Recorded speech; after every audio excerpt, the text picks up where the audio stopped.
Well, I am positive you guys want to talk more about that game, don't you?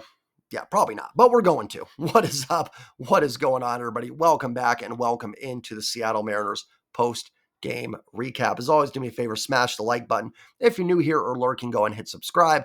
I'm 11 subscribers away from 3,300. Let's see if we can hit that tonight. Probably not after a loss and the fact that the game ended like 7 hours ago, but maybe by this weekend, I think is realistic that we can hit that number. But thank you guys and gals for all of the support. Mariners get boat race today, 11-1 against the Twins. They lose 3 out of 4, their first series loss since the Cubs series, and they fall to 20-18 on the season. Listen, the Mariners weren't going to win every series. They were going to lose another one eventually. The Twins were red hot. I was kind of hoping against hope that maybe they were so hot that they were due for a series loss. Didn't happen. I was hoping for at least a split. Didn't happen. Logan just wasn't sharp today. The Twins can mash right-handed pitching. And this game was pretty much over by the first inning. Well, once you get down 5-0, the Mariners were not going to score 5 runs against Pablo Lopez. Would have been nice if they could have chipped away a little bit and maybe at least made the Twins sweat. But unfortunately, that did not happen. They rack up 15 more strikeouts and continue to just, struggle. If any, at best I can say, struggle with consistency. At best I can say, at worst, just straight up struggling in general. Listen, the team just played a really tough 16-game stretch. Texas, Arizona, Atlanta, Houston, and Minnesota. And they went 9-7. I think all of us, if you had gone to us before that stretch and said, hey, the Mariners go 9-7, do you take it? I think all of us would have shaken hands on that deal. I don't think there's a single person that would have said no to that. They're 2018 having played a pretty tough schedule so far. The only team the Mariners have played so far this year that has been just straight up bad is the Colorado Rockies. Houston is not playing good ball, but they're still a team you fear. Until the season's over and we can assess where it went wrong for Houston, they're still a dangerous team. Cincinnati scuffling a little bit, but the Mariners swept Cincinnati, so that wasn't really a problem there. The Rockies are the only really, truly that we know bad team that the team has played. So overall, 2018 is fine. Like, I have no problem with where they're at. It's just kind of how they're doing it. Because my frustration right now with this team is that, listen, the Mariners are good. Let's get that out of the way. And you can say I'm crazy, but they're a good baseball team. That's why I said before the beginning of the year, even if this offense stinks, the starting pitching staff is good enough to keep this team competitive and from bottoming out, unless there's injuries to the starting staff. The staff is good enough to keep them competitive, which is essentially kind of what's happening outside of some flashes from the offense. So, but here's the thing. Last year's team was good. They won 88 games. That's good. Bad baseball is the 2008 Mariners, 2010 Mariners, 2013 Mariners, 2015 Mariners. Those are bad baseball teams. 2015 wasn't bad, I guess, but just below average. Yeah, but you guys know what I mean. Last year's team was good. 2022 team was good. The 2021 team was good. But the goal now is to take that next step.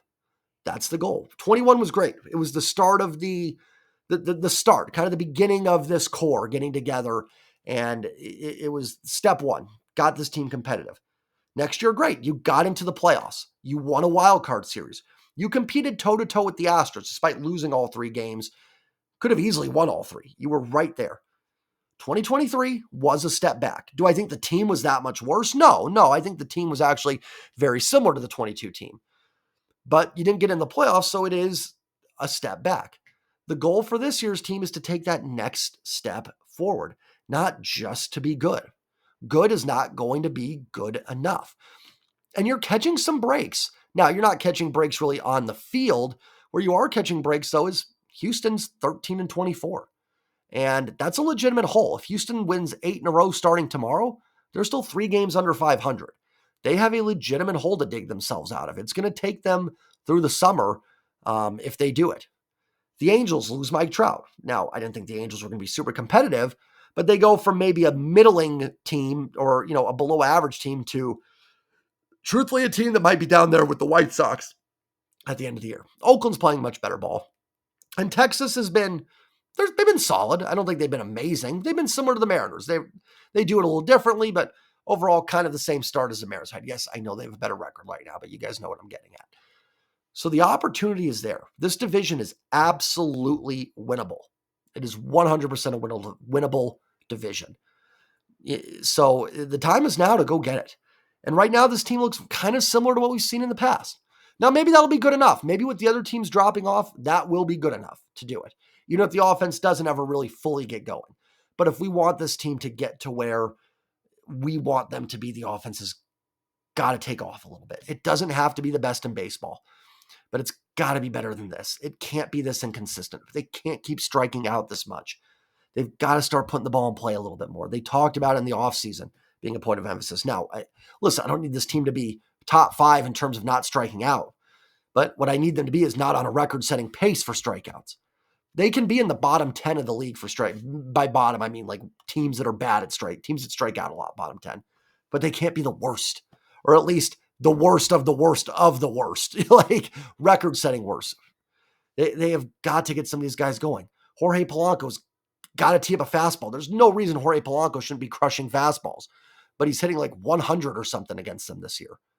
That can't be the case. Julio is getting some hits. He's gotten a little bit, he's played better ball the last few weeks, but we need some stuff in the gap. We need some doubles, a triple. We need some home runs. We need the slugging. Ty France, the Savant page, beautiful. And like I said yesterday, I put stock into Savant, but it's got to start translating onto the field. Luke Raley, nice pickup. It's got to start translating onto the field. Mitch Garver swing the bat better, but it's got to translate. Like, it's got to keep going. We've seen guys get kind of hot, then stop.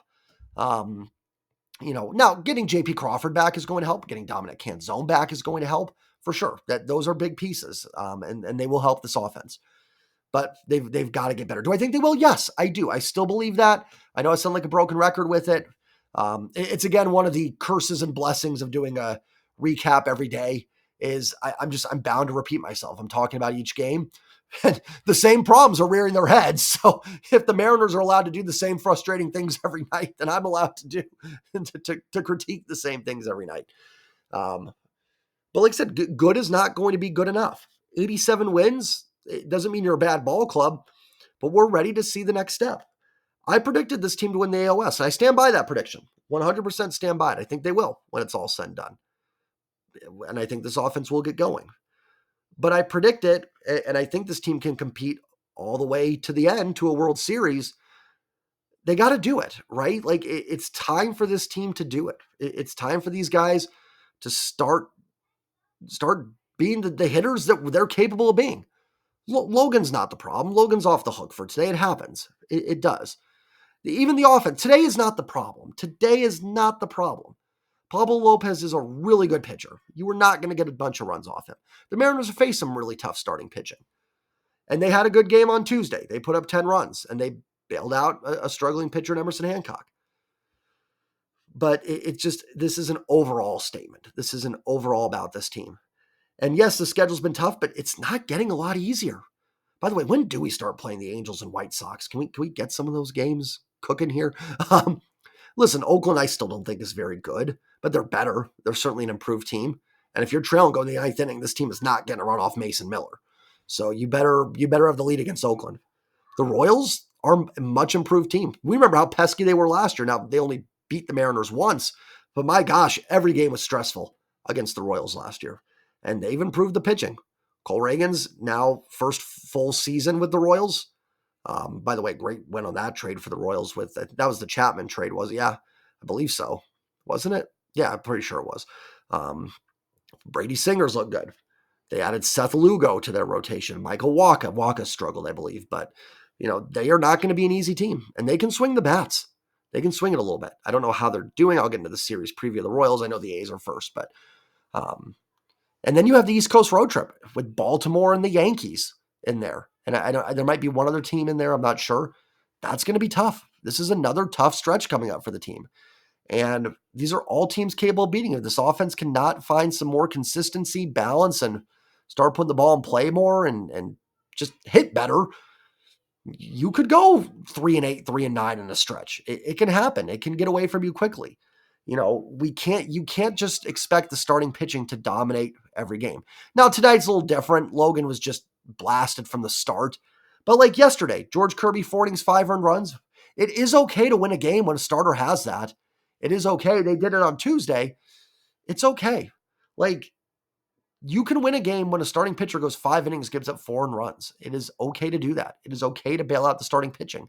Again, that's not today's issue necessarily because they got down by so much. And again, you're facing Lopez, but this is just as a whole. The starting pitching is not going to go 7 innings, no earned runs every single start. They're going to do it a lot because they're really good, but the offense has got to start clicking and allow for some margin of error. Yes, and the offense has been better. It has from a brutal start to the season through 16 games. But it's still just the consistency is there and the strikeouts are still there. It's not where we need it to be overall. It's just not right now. I think it will get there. I do. That's where my optimism comes in. I still think it will. But so far through 38 games, this is a team that just looks very similar to what we've seen in the past. And again, that might be good enough. It might be. But probably not in the playoffs. It might be good enough if, Houston stays down and Texas, the injuries are piling up. It might be good enough to get you through, but it won't be enough in the postseason. I mean, you can get hot. Anything can. I mean, you can place the White Sox in the postseason. They could just get hot, but you guys know what I'm getting at. So it's got to get better. Otherwise, it's just going to be very similar type stuff. The team will get streaky and win some games. And then, the offense scuffles again, they lose some games. And listen, this team is going to be streaky. It's just kind of how they're built. And that's the thing. I want more consistency overall from the offense. Now, with that said, listen, they're 20-18, coming on a 6-game homestand. They go 4-2, 5-1. This homestand sit at 25-19, and we're all feeling pretty good. I'm not mad where they're at overall, especially considering some of the injuries and the schedule they played. So none of this is, I'm fine where they're at, but there are some signs they're just showing that just make me think, it looks like the same ball club, essentially. So plenty of time to get it fixed and get it turned around. And I mean, the other silver lining is they're 20-18 with JP being hurt, with Julio hitting like Ben Revere, essentially all singles. With Ty France scuffling, that may just be something that's going to happen. But Mitch Garver, Jorge Polanco not getting going. So hopefully once you get those guys going, and they should get going, we should see some marked improvement, 100%.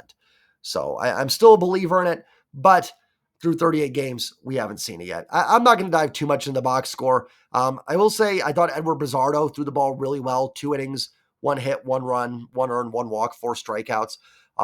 They may have to make a roster move with just, Miller going 2 today, Bizardo going 2 today. The bullpen, no days off really here. So it wouldn't shock me if we do see a little bit of a roster move to get another arm up here. But I thought Bizardo threw the ball really well. Good to see. I like Bizardo. He's a guy to keep an eye on, especially with Brash down, Santos down, Saucedo down. He's a guy that could get some high leverage spots. He's got strikeout stuff. So when you have tight situations, that's what you need. So hope he sticks. I hope he sticks. They're going to have to make a roster move with Brian Wu. And that's another thing else, injuries. Brian Wu hasn't pitched yet this year. So they'll have to make a roster move for that. And I think they might do one more just to get another reliever in the building. I mean, offensively, Luke Raley, nice game, 2 for 4. Rojas had a hit. Julio walks. Haniger 1 for 3. Urias and Rivas both get a hit. Good to see Rivas get some playing time. But really no highlights. Raley has the RBI. So, and again, like just 15 strikeouts, just more of the same with this team that's just strike out at an absurd rate this season. It's just ridiculous. So, like I said, I believe they will come out of it, but it's frustrating. It is very, very frustrating. And like I said, too, the other thing where I will say it's frustrating is like, it's kind of been a trend. It's just kind of with this team, how they've been. And, the last few years, it's kind of, it's like I said, just, it's the same kind of song and dance. So hopefully they pull out of it. I think they will.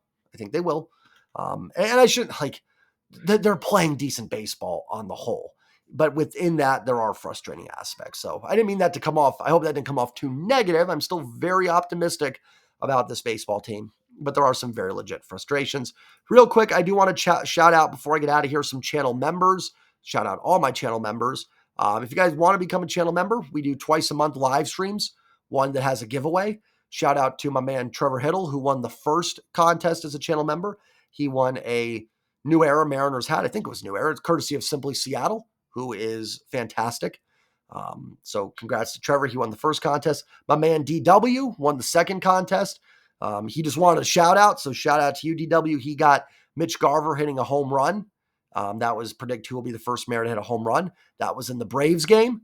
And not only was that the first home run, that was also a huge home run to give the Mariners a walk-off. So shout out to both of them and the rest of my channel members, Gunny Studios, Mr. Moses, William Cook, Trevor Hiddle, DW, Y2KHA, Mark Squire, Kevin Kirby, and the newest member, George Clement. Thank you for joining, George, becoming a channel member.